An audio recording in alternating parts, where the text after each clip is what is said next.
Hello and welcome back to the channel. Today we are going over Aetherdrift spoilers day 5. We are back. New cards, new combos, new synergies, new loot ratings for each card. Let's jump right into it with our first card, the Speed Demon, which is a 5 mana black legendary creature demon, 5/5, flying, trample, start your engines, and it has at the beginning of your end step, draw X cards and lose X life, where X is your speed. So another interesting new card that depends on your speed. It gives you some bonuses when you have some speed, and even more bonus, technically more bonus when you have higher speed. So you don't have to have full speed for this to have some effect, which is nice to have on a card. This card is pretty powerful, I would say, overall. It certainly can, if you get up to max speed, you're drawing 4 cards and losing 4 life every turn, which could be like too much life. Um, However, it is a demon, which can matter quite a bit with the Unholy Annex, which is a very popular card right now in Standard. So this definitely kind of synergizes with some of the demon strategies going on there. It also is really good with Sheldra the Apocalypse, because if you're drawing a bunch of cards, you're gaining life, but there's also making you lose life. So it's kind of offsetting the life loss for the cards that you're drawing. So that can be pretty good. And I don't think you necessarily need to just play this in like a start your engines deck. You could potentially do that and draw extra cards here, but I kind of feel like this card is more designed to maybe see play outside of those decks, or could be fine outside of those decks. Drawing an extra card every turn is powerful for sure.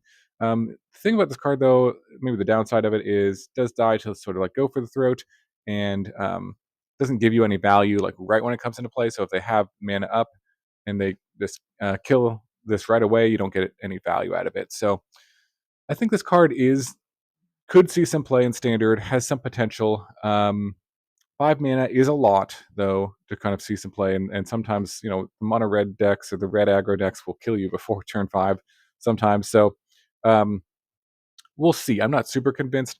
Overall, I'm going to give this card 7 loots out of 10 loots. All right, next up we've got Afterburner Expert, which is a 3 mana 4/2 green Goblin Artificer. It has Exhaust for 4 mana, and it says put 2+1/+1 counters on the creature. So you can pump it up to a 6/4. And most importantly, this last ability, whenever you activate an Exhaust ability, return this card from your graveyard to the battlefield. Note that it doesn't like give it a finality counter or anything. Like you have to exile it. So if it dies again, you can kind of continue to use exhaust abilities to bring it back. And this card is also a goblin. And it seems like goblins in this set have this sort of exhaust sub theme, but also have like a graveyard synergy theme. At least the greased wench goblin could potentially, like, you could put this into the graveyard with it, and then use another exhaust ability, another creature, to bring it back right into play. So that could be something you could do. A lot of the goblins have exhaust abilities already. The Draconut's Engineer is pretty good as well. 2 exhaust abilities. And I believe the way it would resolve is if this is in the graveyard, for example, if you discard it on turn 2, for example, then turn 3 you played the Engineer and you exhausted it, it would come back into play with haste, I think. So that could be kind of a nice curve there. Works well with Agatha's Soul Cauldron, has so many cards. Every card with exhaust obviously works well in this, but it seems like they're kind of trying to get us to build this goblin deck with exhaust and activate abilities, Agatha's Soul Cauldron kind of deck that's coming together. But I think this card is pretty powerful. We'll see. I mean, I think there's other uses. There's an uncommon I'm going to talk about later in the video that I think works really well with it. But any self-mill strategy is pretty good with this, but you do need to have an exhaust ability in your deck to bring it back. It itself has an exhaust ability, so that is also interesting to note, because if you draw multiples of them, they can return each other. Of course, you can only use exhaust once. However, there is an uncommon, I think, that also lets you use exhaust multiple times. Um, but just having other exhaust creatures, or Agatha's Soul Cauldron can give all your other creatures exhaust abilities, or the Engineer that has 2 exhaust abilities. I think you're going to find ways to get this guy back from the graveyard. So I think it's a powerful card. It's got some potential to see some play in Standard. So I'm going to get it 8 loots out of 10 loots. All right, next up we've got the Riptide Gearhulk, which is a 5 mana artifact construct. So this is another card in the Gearhulk cycle. All of them seem pretty powerful so far. and this one I think is no exception. It's got it's a 2/5 with double strike and prowess. So prowess and double strike are kind of nice together. It can definitely kind of double up the damage that you're getting off this guy. And then it says when it enters, for each opponent, put up to one target non-land permanent that player controls into his or her library third from the top. So you kind of tuck their creature, their artifact, their planeswalker, anything that's a non-land permanent you can target with this. So a pretty powerful effect and a pretty decent body that you're getting out of this. It is 5 mana. Again, 5 mana can be potentially just too slow for standard. However, this card, it doesn't die to go for the throat. I think that is a big deal because that's such a popular removal spell, and not dying to that is important when you're considering, your 5-drop creatures. So what else you want to do with this? Well, I think you really want to blink it because obviously it's got a pretty powerful ETB here. Also, if they do remove it, you still get the ETB, which is kind of good to some good value. The other thing you could do is just copy it a bunch. There's like Season of Weaving. If you created like 2 additional copies of this, then you'd get to remove essentially 2 more of your opponent's permanents, which is really powerful. Trigger the prowess on it. There's other cards in standard that blink and copy. So any of those I think would synergize really well with this. There are, cards that bounce things back to your hand that are popular now. This town ain't big enough, things like that. So maybe you could use it with this. It also works with the Transit Mage, which I'll talk about later, and specifically another slide. But Transit Mage is nice with all the kind of Gearhulks. This can search it up if you're kind of building your deck around it. You could have more redundancy with that and find ways to play it and just bounce it and copy it, for example. So overall, I think it's pretty powerful. I'm going to give it 7.5 loots out of 10 loots, and yeah. Move on to the Riverchur Monument, which is a 2-mana artifact. Has tap for 1. Any number of target players each mill 2 cards. So you can target yourself, you could target your opponent, or one or the other. So it could work for self mill. This could work for mill the opponent kind of strategies. And then exhaust for 4. Any number of target players each mill cards equal to the number of cards in their graveyard. So kind of like doubles up. If you've already milled them half their library, then you would double the other half. So the Teresian Mindbender is kind of sweet with that when you attack with it. It mills half their library, and then if you exhausted it, that would most likely just end the game right there, unless they had some way to, some card that doesn't get shuffled back into your that gets shuffled back into your library when it gets milled, something like that. But that would be kind of like a 1-2 punch. It is a bit expensive, 8 mana, but kind of a 1-2 combo that could be useful. There's also the Enigma Jewel, which is interesting because it can help you activate these abilities for cheaper. So it could be useful in a strategy that has the Enigma Jewel in it. We also have like Jace in standard and some other sort of mill cards. So maybe this makes mill a little bit more competitive. I'm not sure. I don't think this card is like super good at exactly what it does, but its last ability is intriguing and is a powerful effect. Paying total of 6 mana to get that effect is a little expensive, but I don't know. I think it's got some shot. I'm not going to say it's completely unplayable, but if there's a mill deck that wants this, I could see potentially that this seeing some play. So overall, I'm going to give it 6 loots out of 10 loots.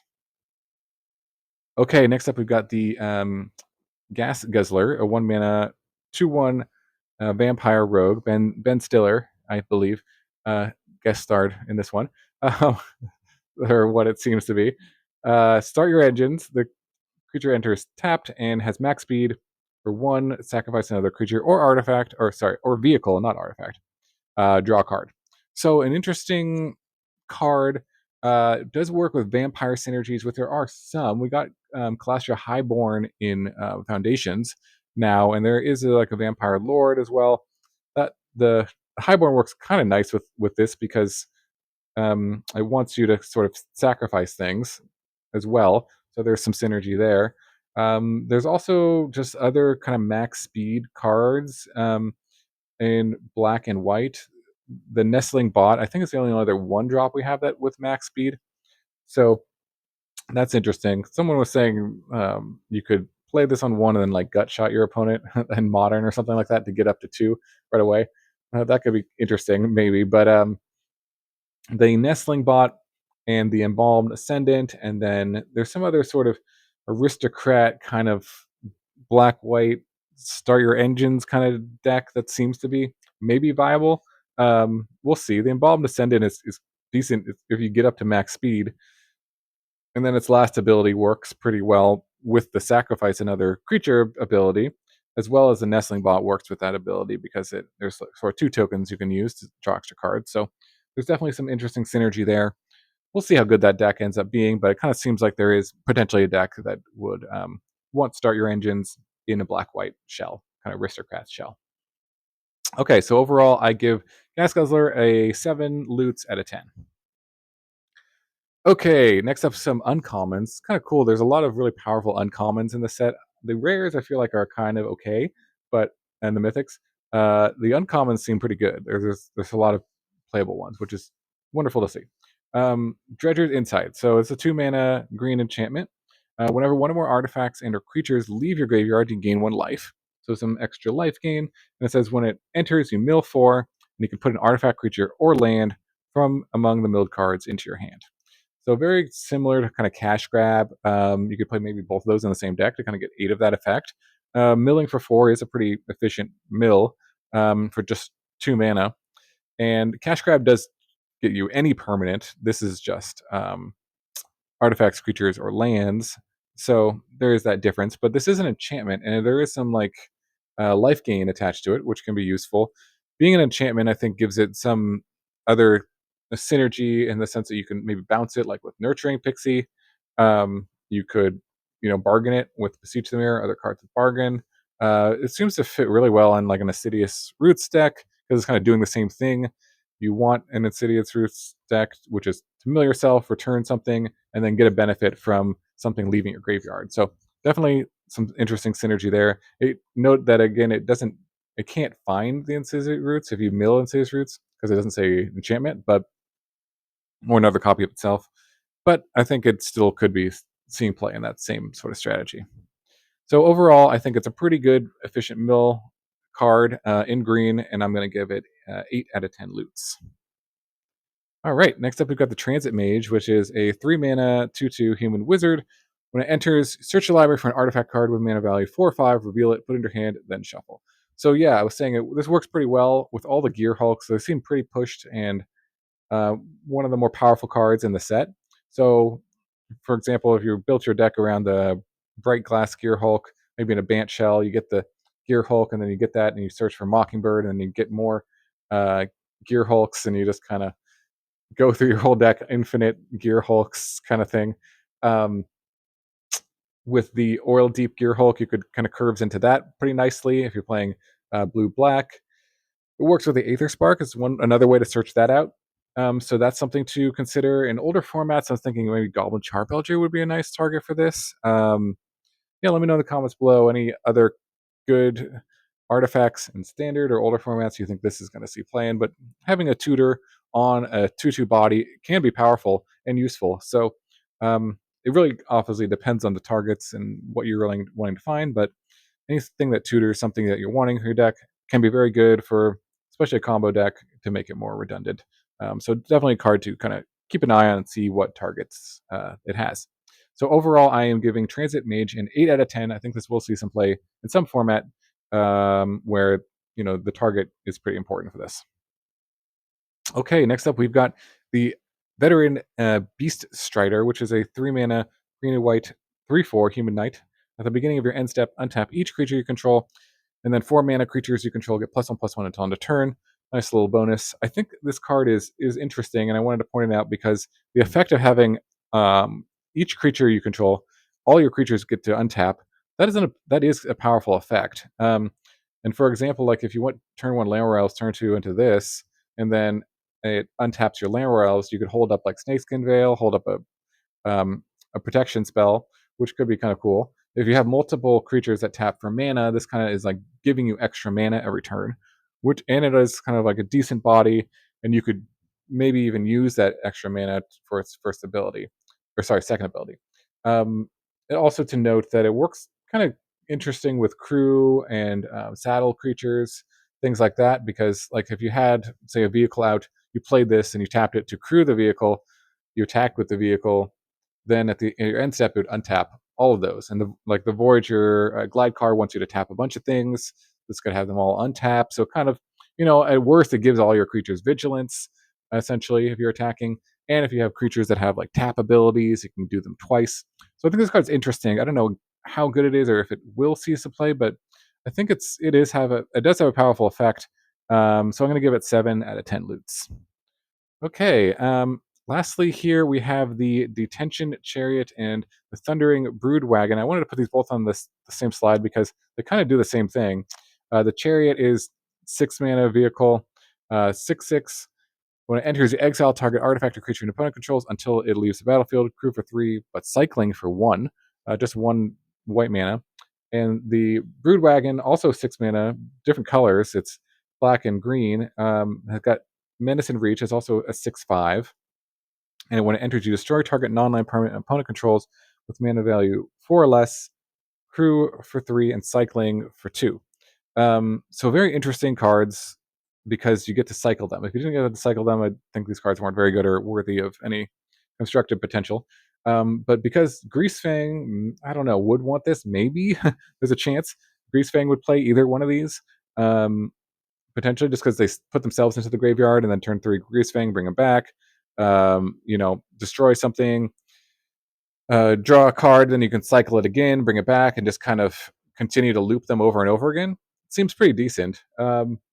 And then tune up in standard we got in this set could be interesting.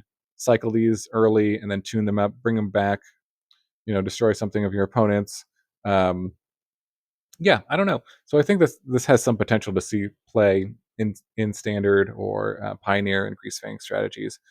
We'll see. Let me know in the comments below what you think about it. But overall, I'm going to give these cards, because they're so similar, kind of clubbing them together, I'm going to give them a 7.5 loots out of 10 for their potential to see constructed play. So I believe that is it for today. Let me know in the comments below what you're thinking about Aetherdrift, any cards I missed, or combos, or synergies that you're looking forward to playing with, decks that you're going to build. Yeah, what do you think about the set so far? Really appreciate you watching. I hope you have a wonderful day, and I will see you in the next video.